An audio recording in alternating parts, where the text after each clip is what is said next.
Tonight, our special transmission as Turkish media captures images of Palestinian children forced to strip by Israeli forces. Assalamu alaikum and good evening. This is Muslim News Canada on Muslim Network TV. I'm Aisha Ashraf. Today is the 244th day since the onset of Israel's war. More than 1 million people have now fled Gaza. Crucial land crossings have been shut down and deadly attacks on civilians continue. Palestinian Health Ministry reports in the past 24 hours, Israeli attacks have killed 36 people in the besieged enclave. 115 have been injured. Israeli ground forces have moved into the Burej refugee camp in central Gaza. Fighter jets and artillery target the area.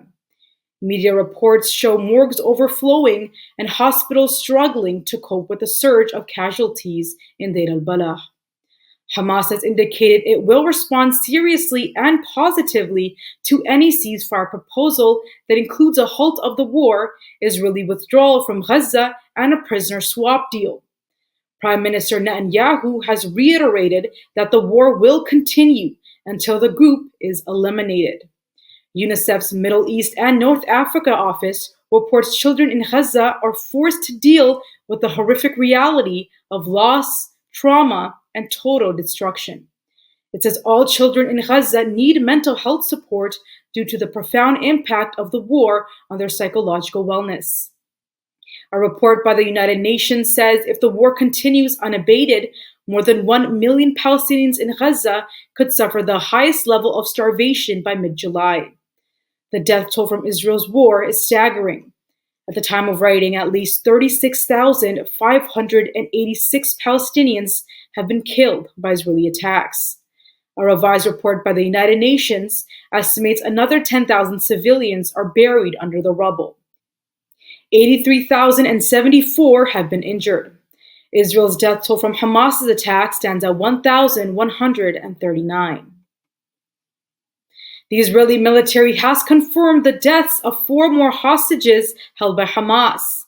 These include 3 older men seen in a Hamas video begging for their release. The men appeared wary in a December video released by Hamas.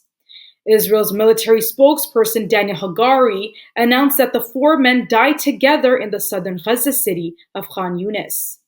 The death occurred during Israel's major offensive in Khan Yunis earlier this year. The decision to pronounce the men dead is based on intelligence and has been confirmed by health officials and Israel's chief rabbi. The cause of their deaths remains unclear. Hagari acknowledges there are a lot of unanswered questions. He says officials are thoroughly examining the circumstances of the deaths and checking all possibilities. He says the findings will be presented first to the family of the hostages and then to the public. Approximately 130 hostages remain in Gaza. About 85 are believed to still be alive. A report published by the New York Times says the Israel government carried out a covert influence campaign targeting U.S. lawmakers. The campaign was an attempt to increase support for Israel's war on Gaza. The operation was executed by Israel's Ministry of Diaspora Affairs. It began shortly after the war started in October and also sought to sway public opinion in the US and Canada. The effort entailed the use of hundreds of fake social media accounts on X, Instagram, and Facebook. The accounts had tens of thousands of followers and included the operation of fake websites. The accounts compromised the sprawling network posed as university students, lawmakers, constituents, and concerned citizens. All posted content supported Israel's war and maligned Muslims, immigrants, and Palestinians. Content with disinformation about anti-Semitism on university campuses was also posted. Last week, Meta released a report announcing the discovery of the likely AI-generated campaign, tying it to a Tel Aviv-based marketing firm known as Stoic. The New York Times report is the first, however, to tie Stoic's efforts to the Israeli campaign. The influence campaign cost around $2 million. The report says it used Stoic as a contractor. Stoic's LinkedIn page since then has been deleted. The New York Times reports the Israeli Ministry of Diaspora Affairs and Stoic both have denied any connection to the campaign.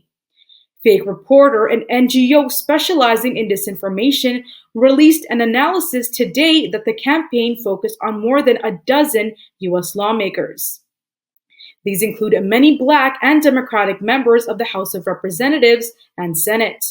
The Times identified targeted lawmakers as House Minority Leader Hakeem Jeffries, Republican Richie Torres, and Senator Raphael Warnock. None of the lawmakers have responded to requests for comment. Palestinian children have spoken up about being forced by Israeli soldiers to undress in the town of Al-Qarara in the southern Gaza Strip.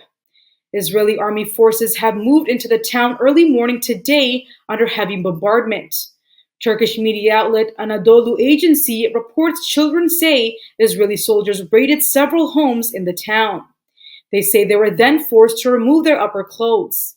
Several people, including women, were detained during the Israeli operation. Anadolu Agency has captured images of the children who had been forced to take off their clothes as they arrived at Al-Aqsa Martyrs Hospital. Israeli officials have not commented on the report. British Deputy Prime Minister Oliver Dowden says he will defy any arrest warrant issued by the International Criminal Court for the Israeli Prime Minister if re-elected in July. In an interview with the Israeli media, the British minister criticizes the court's decision to file for arrest warrants for Netanyahu and Defense Minister Yoav Gallant. Dowden says he would question the applicability of arrest warrants to serving heads of state. He says the British government vigorously disputes the move because Israel has a right to defend itself.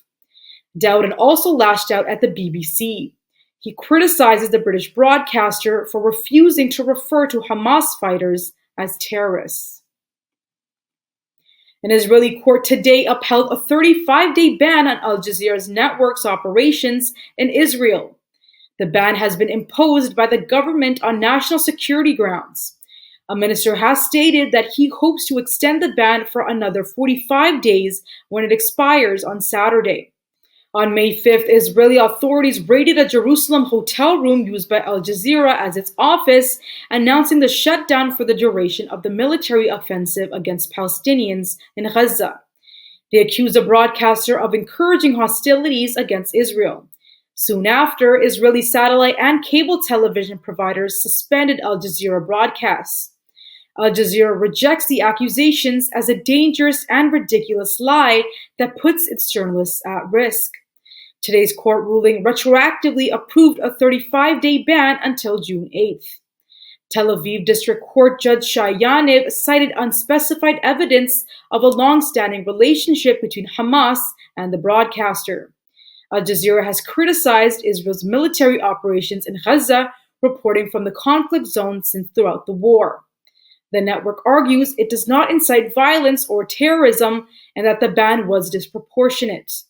Regarding the allegation of ties with Hamas, the network says its journalists have a wide range of confidential sources on both the Israeli and Palestinian sides. The channel has accused Israel of deliberately killing several of its journalists in Gaza. Israel maintains that it does not target journalists. The comments come as more than 100 Palestinian journalists have been killed in Gaza since last October. The UN Human Rights Office and the US have criticized the shutdown of Al Jazeera's Israel operation. Thank you for watching. Our news is produced by Muslim Network TV, which is a not-for-profit organization. We need your support for donations. Please scan the QR code on our broadcast or visit muslimnetwork.tv to donate now, so we can continue to amplify the voices of Muslims in Canada and abroad.